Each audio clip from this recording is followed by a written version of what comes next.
নমস্কাৰ সকলোকে সুন্দৰ এটা ভিডিঅ'লৈ আপোনালোকৰ মাজলৈ আহি গ'লো বন্ধু বান্ধৱীসকল মোৰ চেনেলৰ নতুন এটা ভিডিঅ'লৈ আপোনালোকক স্বাগতম জনাইছোঁ আৰু এটা সুন্দৰ খবৰ এই সুন্দৰ খবৰটো মোৰ কাৰণে কিন্তু বহুত ভাল আপোনালোকৰ কাৰণে কেনেকুৱা হয় নাজানো দেই আৰু বহুত জৰুৰী বুলি ভাবিলোঁ সেইটো কাৰণে মই ভাবিছোঁ আপোনালোকৰ ওচৰতো মই শ্বেয়াৰ কৰোঁ কাৰণ এনেকুৱা মিছা ভুৱা কেছবিলাকত বহুতো হয়তো জড়িত হৈ থাকে আৰু তেওঁলোকৰ কাৰণে এতিয়া আহিছে একদম বহুত ভাল খবৰ এতিয়া ভাল খবৰটো কেনেকুৱা জানানে ৰাজনীতি ক্ষেত্ৰতে হওক বা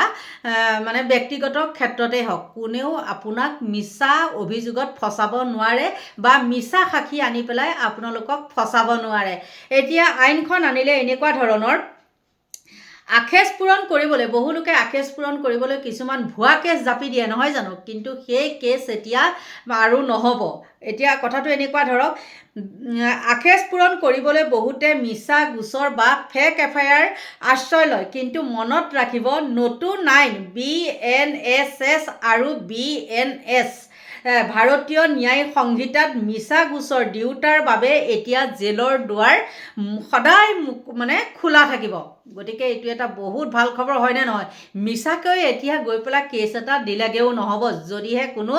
প্ৰমাণ পাতি নাথাকে আৰু মিছা কিছুমান সাক্ষী লৈ গ'লেও কিন্তু কাম নিদিয়ে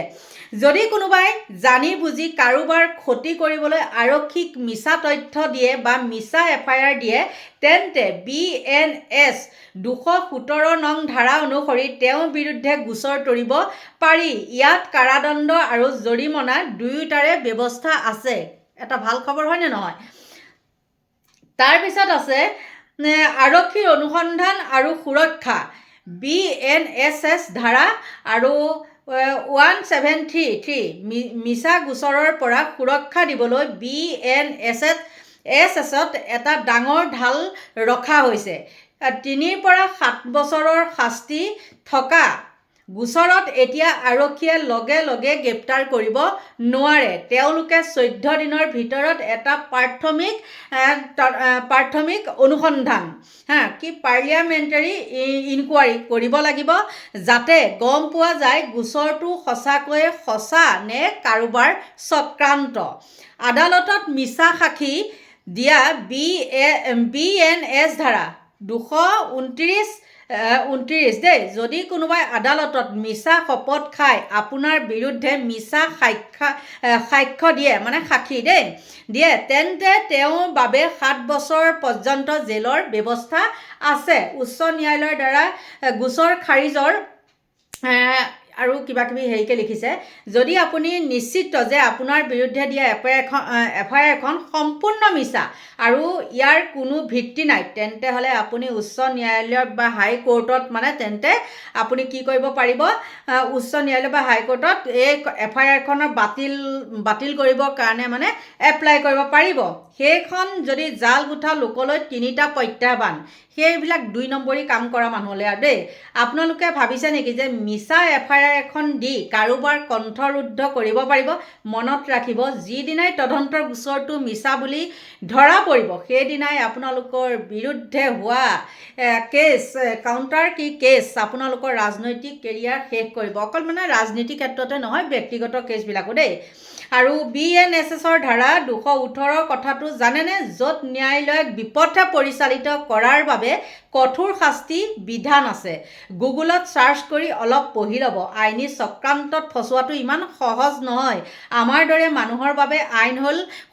সুৰুঙা কিন্তু আপোনালোকৰ দৰে চক্ৰান্তকাৰীৰ বাবে ই হ'ল এক কালফান মিছা গোচৰ দিওঁতাৰ এটা কাপুৰুষালী কাম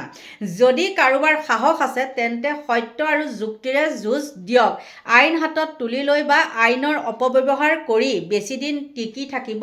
নোৱাৰে সজাগ হওক সুৰক্ষিত হওক আৰু এই পোষ্টটো শ্বেয়াৰ কৰিবলৈ দিছিলে যাতে মানে 10জনে কথাটো নিৰিখ কিছুমান মানুহ ফচি থাকে নহয়নে আৰু তেওঁলোকে মিছা গোচৰৰ বলি হ'ব লগা হয় আৰু সেইকাৰণে তেওঁলোকলৈ এইটো দিছোঁ আৰু তেওঁলোক এতিয়া নিৰাপদে বিন্দাছ থাকিব পাৰিব আৰু দোষী হ'লেতো শাস্তি পাবই নহয় জানো কিন্তু মিছামিছি তোমালোকেই দুখ কৰিবা মিছামিছি তোমালোকেই আহি পেলাই জালত ভৰি দিবা আৰু তাৰপিছত তোমালোকেই কি কৰিবা মিছা কেছ জাপি দিবা নহয় জানো গতিকে এতিয়া তোমালোক বাচিব নোৱাৰা। বন্ধু বান্ধৱীসকল, মানে কি হৈছে, ভিডিঅ'টো শ্বৰ্ট কৰিছোঁ আৰু এইটো জানিবলগীয়া কথা, কাৰণ মোৰ লগৰ এজনে এইটো দিছে আৰু তেওঁ কৈছে যে তুমি এইটো ভিডিঅ' এটা বনাই দিবা। কোনোবাই চালে চাব, নাচালে নাই, কিন্তু এইটো জানিবলগীয়া কথা, বহুতৰ কাৰণে এইটো সহায় হ'ব। কি জানেনে, আজিকালি আমাৰ এনেকুৱা হয়, আপোনাৰ লগত বা মোৰ লগত বা কাৰোবাৰ যদি শত্ৰুতা থাকে, তেন্তে হ'লে কি কৰে, মিছা মিছি কেছ কিছুমান দি পেলাই ফচাবলৈ বিচাৰে। তেওঁলোকৰ আচলতে ইজি মানি ধান্দাত আচলতে ভাবে কি এক ফচালে পইচা কেইটামান পাম, তেনেকুৱা ধান্দাত। কিন্তু এতিয়া আৰু মিছা সাক্ষী কিছুমান বনায়, কিন্তু সেই সাক্ষীসকলকো যিসকলে মিছা সাক্ষী কৰি পেলাই পইচা লয় যে, সেইসকলৰো এতিয়া ফাঁচ লাগি গৈছে। গতিকে বন্ধু বান্ধৱীসকল, এইখিনিয়ে আছিলে আৰু আপোনালোককো মই কৈছোঁ, যদি ভিডিঅ'টো ভালকৈ বুজা নাই, কেইবাবাৰো চাই ল'ব, তেতিয়া বুজি পাব। ময়ো ইমান ভালকৈ মানে ক'ব পৰা নাই, যিহেতু এঠাইলৈ ওলাই আছোঁ, লৰালৰি কৰি আছোঁ, গম পাইছেনে। গতিকে বন্ধু বান্ধৱীসকল, সহায় হ'ব বুলি মই ভিডিঅ'টো দিলোঁ আৰু হ'ব। বহুতৰ তেনেকুৱা, বহুতে কি হৈছে, মানে তেনেকুৱা মিছা সাক্ষীৰ কাৰণে মানে শাস্তি খাবলগীয়া হৈছে, নহয়নে। এতিয়া তেওঁলোকৰ কাৰণেও কিন্তু এইটো সুসংবাদ। আৰু মই লগতে কওঁ, এনেকুৱা ৰাজসাক্ষী বুলি কয় নেকি, মিছা সাক্ষী আনিছিলে অখিল গগৈৰ ক্ষেত্ৰত।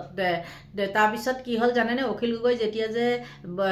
জেলত আছিলে, জেলত থাকোঁতে তেওঁ জিকিছে, আৰু সেই তেতিয়াও অখিল গগৈৰ কাৰণে কোনো মানুহে চিনি নোপোৱা ক'ৰবাৰ পৰা মিছা সাক্ষী আনিছিলে, কিন্তু সেইবিলাকেও কাম নিদিলে। আৰু এতিয়া এইখন আইন আনিলে, বহুত বহুত ভাল খবৰ, হয়নে নহয়। গতিকে এতিয়া আপোনালোকৰ পৰা লৈছোঁ বিদায়। সকলোকে ভগৱানে ভালে কুশলে ৰাখক, তাকেই কামনা কৰিছোঁ আৰু মোৰ ভিডিঅ'টো ইমানতে সামৰণি মাৰিছোঁ। Bye bye.